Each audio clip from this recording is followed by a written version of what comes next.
Tether's flagship stablecoin, USDT, has just hit a major milestone. There are now over 150 billion tokens in circulation. That's the highest supply ever recorded, and it cements USDT's position as the world's largest stablecoin by market cap. This announcement was first made by Tether's CEO, Paolo Arduino, on X, and it's backed by the company's transparency page.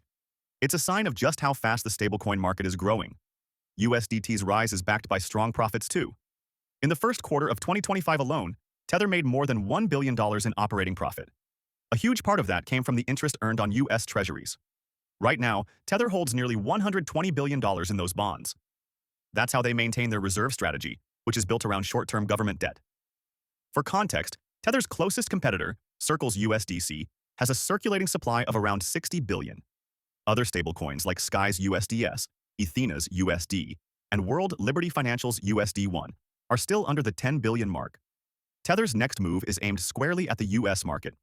For years, the company has mostly stayed out of the American regulatory spotlight. But now, things are shifting. At the Token 2049 conference in Dubai, Paolo Arduino said Tether plans to launch a dollar-backed stablecoin designed specifically for the US market.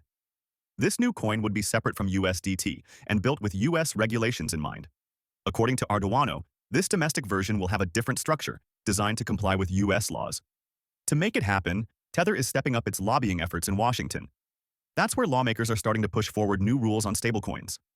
One example is the Stable Act, which is supported by top members of the House Financial Services Committee. All of this points to Tether preparing for a future where operating legally in the US is not just possible, but necessary for long-term growth. There's another big shift happening in the stablecoin world. TRON has officially overtaken Ethereum in the total amount of USDT issued. As of early May 2025, TRON hosts nearly $74 billion worth of USDT. Ethereum comes in just under that, with $71.9 billion.